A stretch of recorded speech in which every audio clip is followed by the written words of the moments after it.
Used in a variety of courses in various disciplines, asking the right questions helps students bridge the gap between simply memorizing or blindly accepting information, and the greater challenge of critical analysis and synthesis.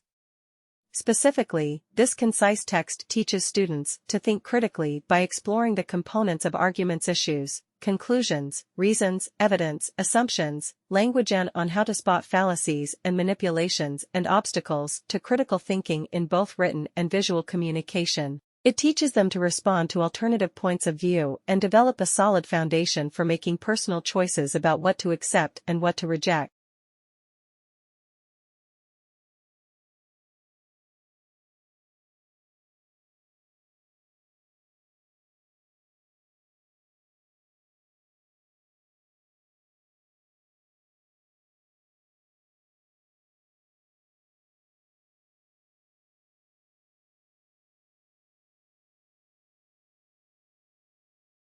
Individual human beings are relatively powerless creatures, no match for lions or bears.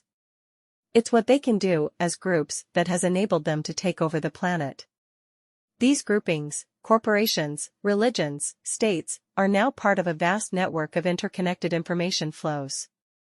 Finding points of resistance, where smaller units can stand up to the waves of information washing around the globe, is becoming harder all the time.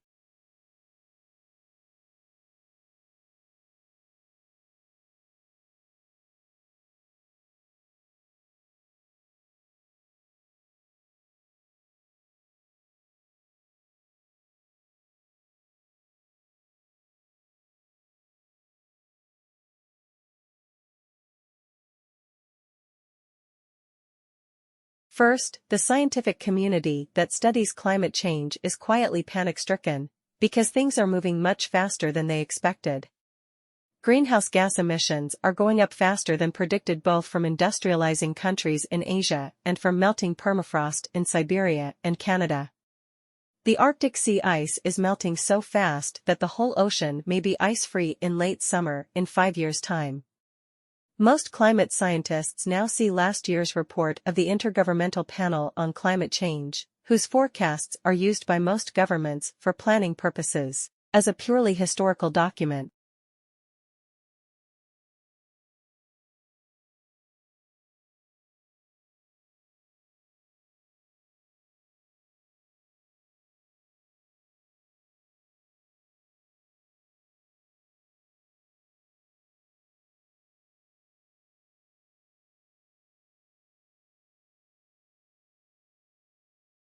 The biggest early impact of global warming will be on the food supply, both locally and globally.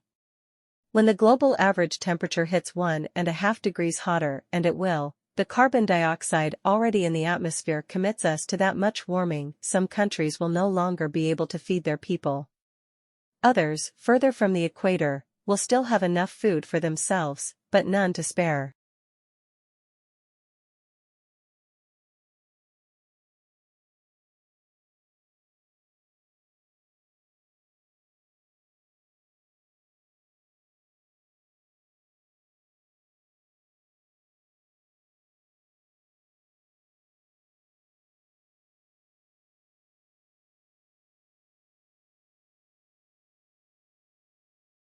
Whether salamander, frog, or toad, amphibians are some of the most diverse and far-flung animals on the planet.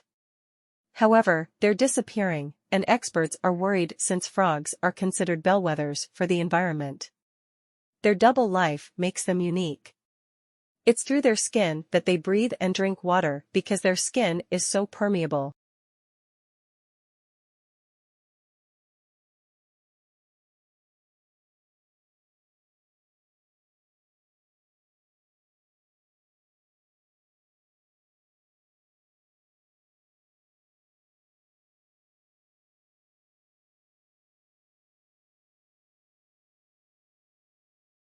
Thanks to their ability to hijack our most primal desires for connection, distraction, and validation, smartphones have become some of the best-selling devices of all time.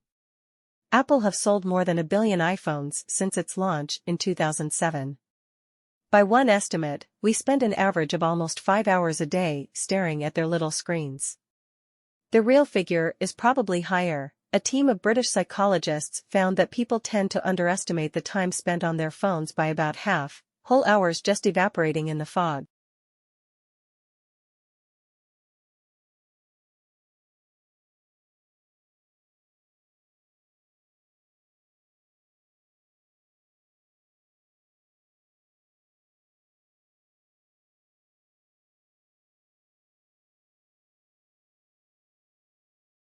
All of this suggests that our relationship to our phones might not be sufficiently intellectualized, which is why Brian Merchant's book comes as a relief. Like the best historians, Merchant, an American journalist and editor of Vice Media's technology blog, Motherboard, unpacks the history of the iPhone in a way that makes it seem both inevitable in its outline and surprising in its details.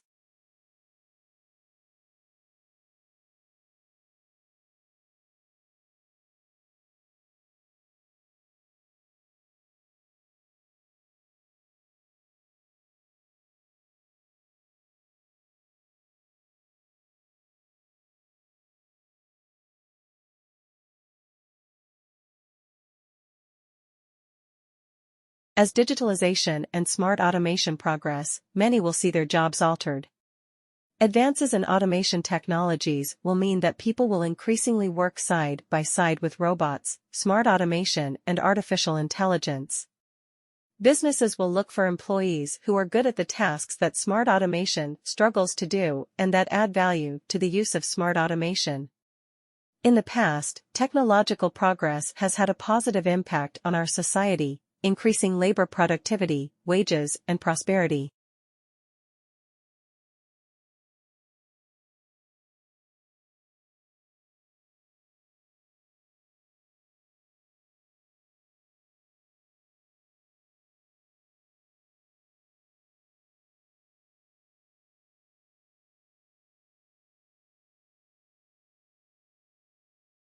Right now, a new technological wave of digitalization and smart automation, combinations of artificial intelligence, robotics, and other technologies, is fundamentally transforming the way we work, at an unprecedented pace.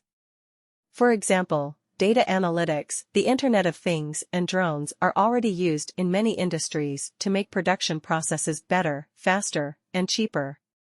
We already see shifts in the structure of employment, in industries, tasks, educational levels, and skills.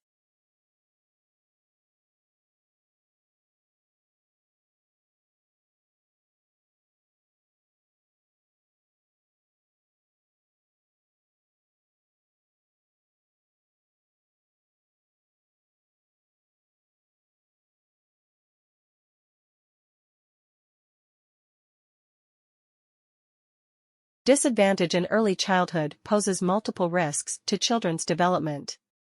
Factors such as low socioeconomic status, long-term unemployment of parents, and social isolation may have lasting impacts on a child's chance of reaching their full potential.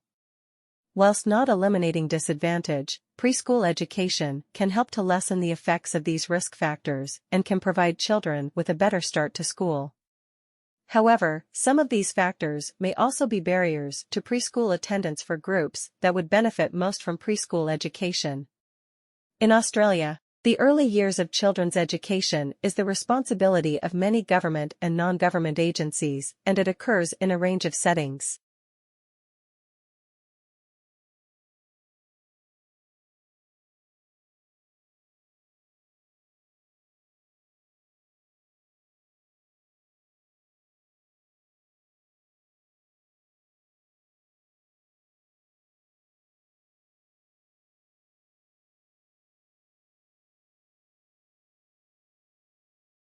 In most states and territories, children can start full-time schooling at 5 years of age, when they enroll in a kindergarten or preparatory year. In 2001, just over half of 5-year-olds, 57%, were at school with about a third, 34%, attending preschool. While in some states and territories children can commence preschool before they turn 4, participation rates for 3-year-olds are much lower than 4-year-olds, 24% compared with 56% for 4-year-olds in 2001. The preschool participation rate of 4-year-olds in 2001, 56%, was similar to the rate in 1991, 58%.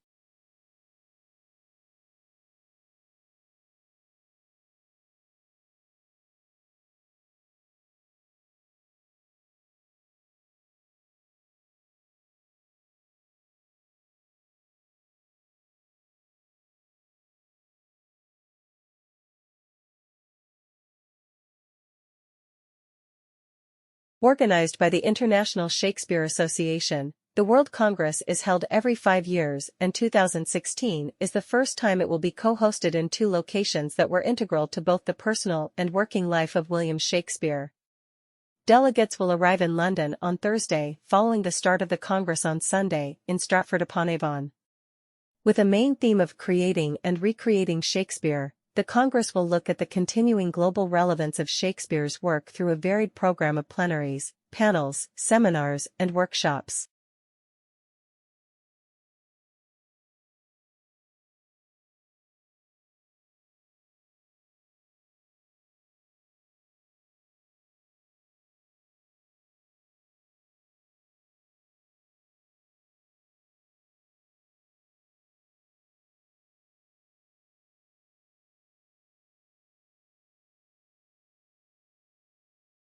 A superintelligence is any intellect that vastly outperforms the best human brains in practically every field, including scientific creativity, general wisdom, and social skills. This definition leaves open how the superintelligence is implemented. It could be in a digital computer, an ensemble of networked computers, cultured cortical tissue, or something else. On this definition, Deep Blue is not a superintelligence, since it is only smart within one narrow domain, chess, and even there it is not vastly superior to the best humans.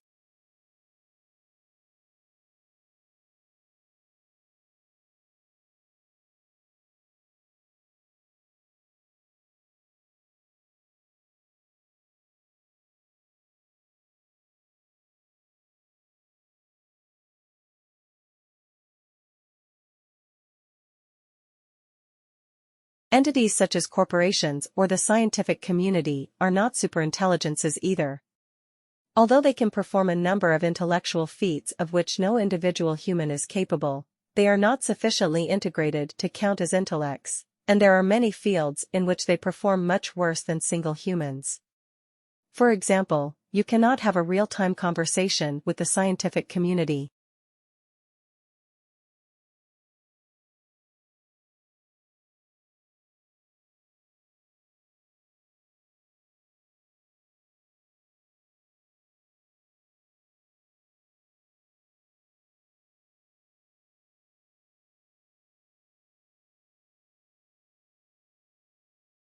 In this role, due to their working heritage, border collies are very demanding, playful, and energetic. They thrive best in households that can provide them with plenty of play and exercise, either with humans or other dogs. Due to their demanding personalities and need for mental stimulation and exercise, many border collies develop problematic behaviors in households that are not able to provide for their needs. They are infamous for chewing holes in walls and furniture, and destructive scraping and hole digging, due to boredom. Border collies may exhibit a strong desire to herd, a trait they may show with small children, cats, and other dogs.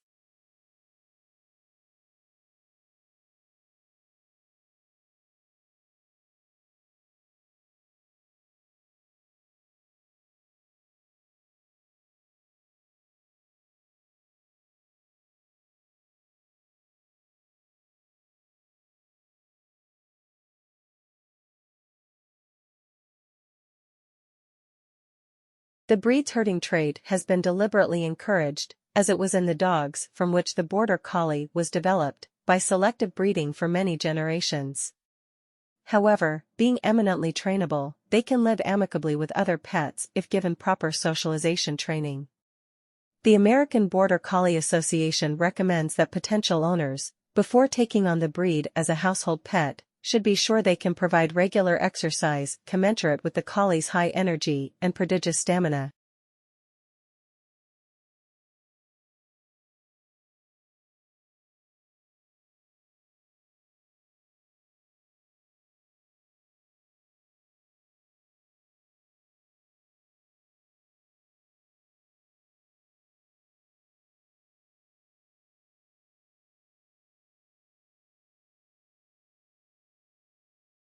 An international team of scientists is set to go to Arctic to investigate the Greenland shark longevity mystery.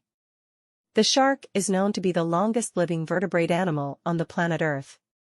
One of the members is Dr. Holly Shields, a physiologist and senior lecturer in the Faculty of Life Sciences at the University of Manchester. She will be the only British scientist in the team to study Greenland shark, which is believed to be the vertebrate animals and mammals with the longest living.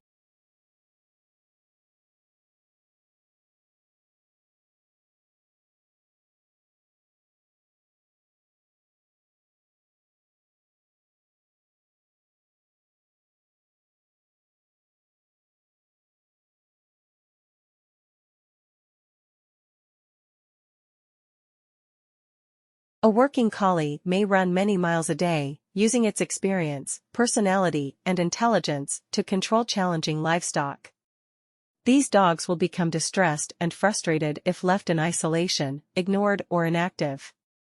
Like many working breeds, border collies can be motion sensitive and may chase moving vehicles and bicycles, but this behavior can be modified by training. Some of the more difficult behaviors require patience.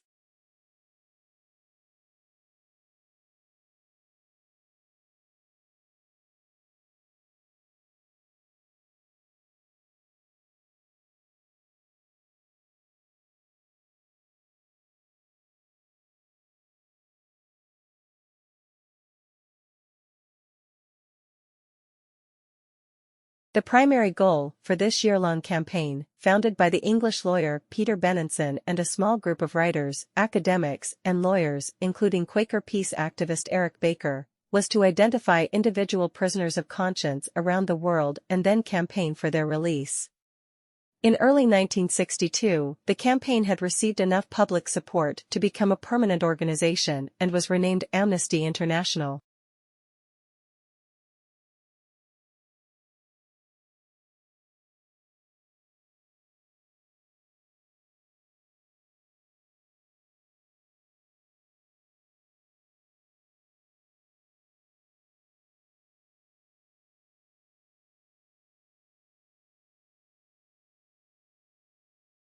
Under British law, Amnesty International was classed as a political organization and therefore excluded from tax-free charity status. To work around this, the Fund for the Persecuted was established in 1962 to receive donations to support prisoners and their families. The name was later changed to the Prisoners of Conscience Appeal Fund and is now a separate and independent charity which provides relief and rehabilitation grants to prisoners of conscience in the UK and around the world.